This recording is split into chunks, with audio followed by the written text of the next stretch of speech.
Lenses are one of the most essential parts of photography and have been around for centuries, enabling us to see things invisible to the naked eye. If you think about it, lenses are generally the most expensive, but the least understood part of any camera.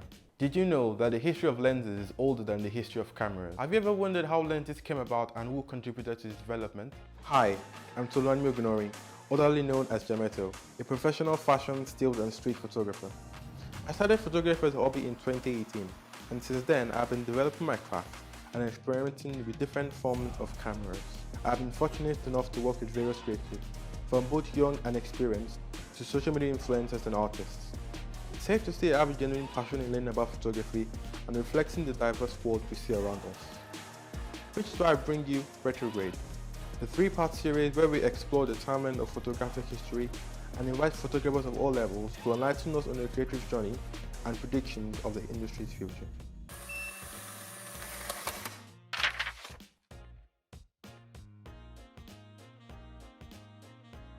Today's episode is all about lenses. I'll be speaking with three photographers later in the show who will share with us their choices of camera lenses and the visual impact it has had on their work. But before that, let's take a quick walk through history to show you how lenses have evolved over time. The first experiments with lenses all began between 1965 AD and 1040 AD by Arab scientist Abu Ali Hassan ibn al-Haytham. In his experiment, he studied the shape of an object change when looking through a glass sphere. Ibn al-Haytham experiments paved the way for more studies on lenses in the upcoming centuries. A major development during the 1500s was the camera obscura. The camera obscura was essentially a large room with a lens in one wall. As light was shined through that lens, an image of the object before the lens was projected onto the wall. On to more about camera lenses. In 1839, Louis Daguerre invented the first practical process of photography, known as the daguerreotype. This invention was so significant in the history of camera lenses as it motivated Charles Chevreul to come up with an autochromic lens. Chevreul's conventions didn't stop here. In 1840, he invented the world's first lens that features a variable focal length, made particularly for portraiture. This design inspired Max Petval to develop an even better portrait lens in terms of speed and exposure time. In the next few years, several lenses emerged in the scene, like the panoramic lens and the orthoscopic lens. Between the 1830s and the 1930s, the structure of lenses increasingly became more complex as new inventions were reshaping the traditional lenses and including new features. By this time, cameras were no longer used for portraiture or science and instead became more popular among professional and amateur photographers.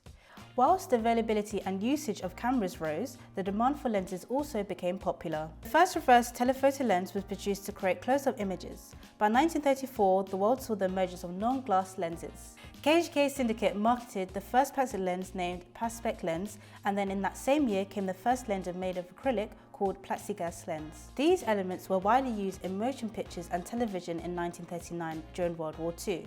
Despite Japan being devastated by the consequences of the war, it took some economic measures by investing more in the technology sector, and as a part of that measure, it started to make high-quality cameras. Japanese cameras and lenses became the standard that all manufacturers around the world used. Even today, Japan is a major force in the market for cameras and lenses. After the 1950s, Kodak dominated the camera and lens market, and today companies like Canon, Nikon, Fujifilm, Sigma and Sony, to name a few, produce lenses that are widely used all around the world. In this digital era, lenses are created with advanced features like wider aperture, stabilization, aberration, control glass and many more. Now we have photographers Luke, Abs and Gifty to talk us through their own style of photography and the different lenses they've come across to capture the best piece of work. Hey, I'm Luke and I'm a travel and street photographer. Hi, my name is Gifty Dzenyo and I'm a portrait and wedding photographer. Hey, my name is Abs, also known as Abs on the camera. I'm a freelance videographer and photographer. So what inspired me to become a photographer was I was just interested in having a DSLR. One of my friends had one when we were going out one time and I was like, oh my gosh, what is that? Like, I thought it was literally just for like paparazzi or if you were like someone really special within the photography industry. So when she had one, I took an interest in it and I just wanted to take pictures whenever I could. And I think as my journey has developed, what has inspired me is just people around me and being able to tell their story. Nothing really inspired me to become a photographer. I kind of fell into it because I started doing it at college as just sort of a lesson that I didn't really care about doing. But ended up actually being the favourite lesson of the whole course, and ended up doing the best in it out of everything I did.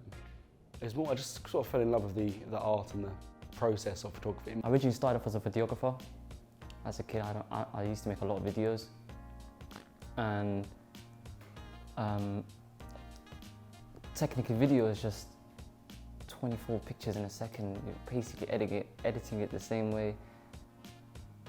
So I decided to pick up photography. It's a lot less work as well. So photography was a lot of fun compared to trying to do video. I think with my photography specifically, what makes it unique is that I try and capture emotions in my work. I always look for interesting characters or interesting events that are going on, even in street photography.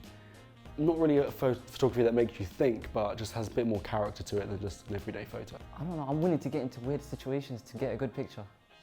For example, one of the pictures I've taken before, it was the BLM protest, and there was a good 1,000 people there. And I decided to climb on top of a bus stop to try to get a good angle.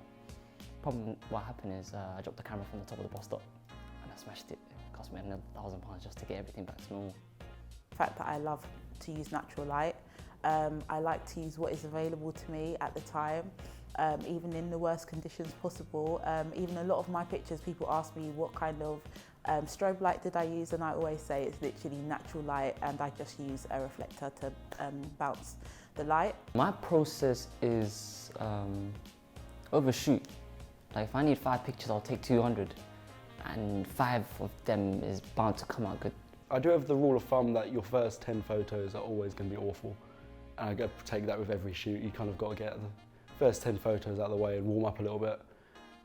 But from there, I just let it flow. Some of the things I like to do before I shoot is plan.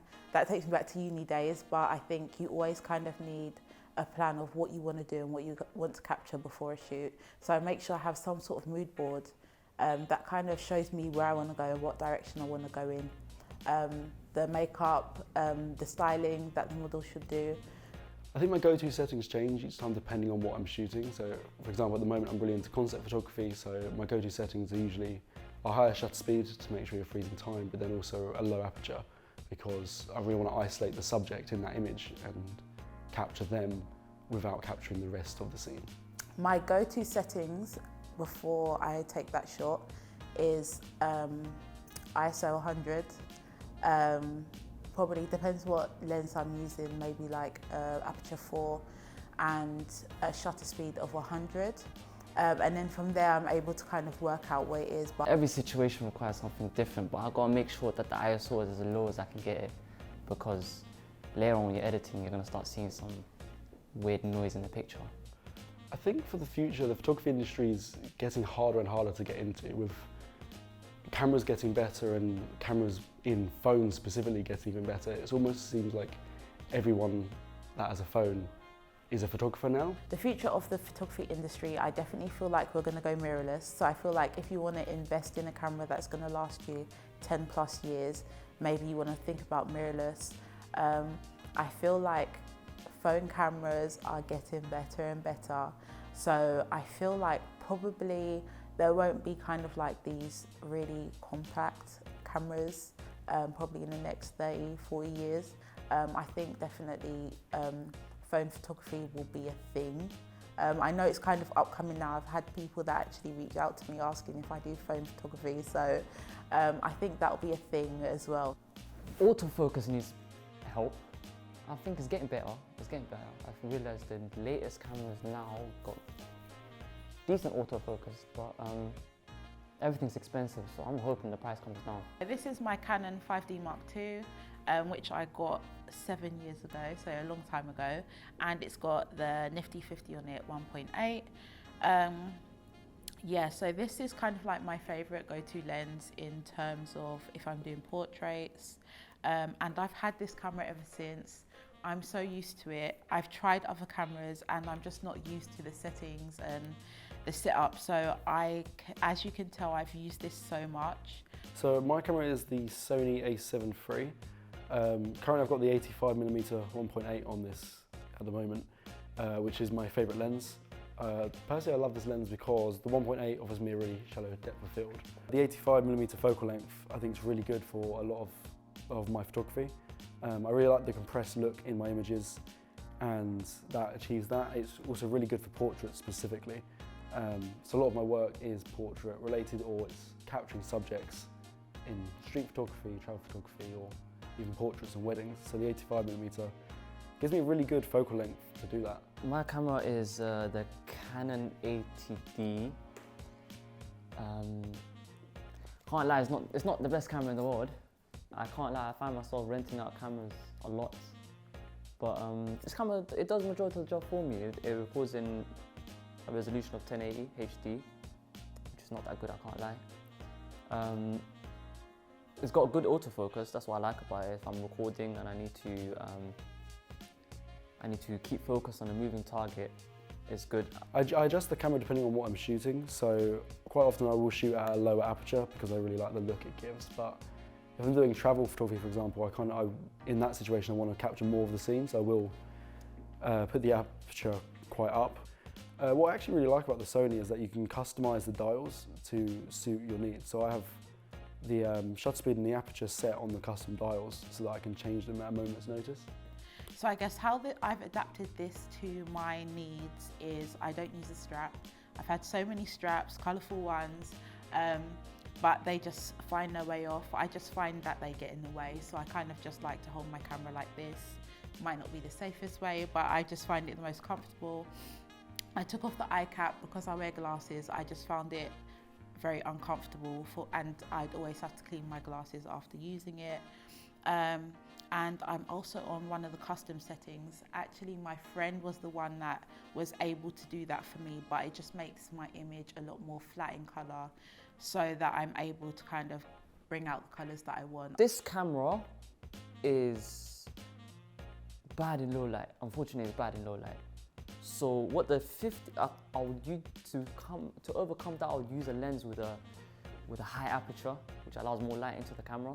So if I'm in a really dark situation, the good thing about this 50, I think it goes up to aperture of 2.4, something like that, something really low, so it pulls on a lot of light. So if I'm in a dark situation, I can still make use of it. The main important thing with this camera is keep the noise to a minimum. I think one of my favourite images I've taken was in New Zealand. I took a photo of the Milky Way at Lake Tekapu. The reason that's one of my favourite images, the image itself isn't the best. As you can see at the bottom, there's a lot of light pollution coming from the street lights. So the image itself isn't actually amazing, but the Milky Way looks incredible, and for me, that image captures that moment. So some of my favourite work today is the work that I created for the UK Female Black Photographers Group, the exhibition that was last year. And it's literally 3 of my friends with the yellow, red and green backgrounds.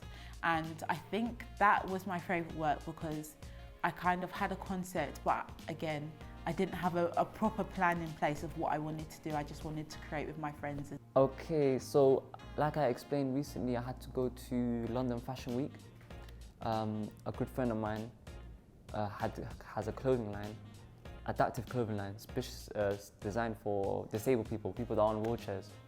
So what she did, she asked me if I can come and actually take pictures of the models going down the runway. That was a cool shoot because only the best of the best get to go to London Fashion Week. I don't know why I was there.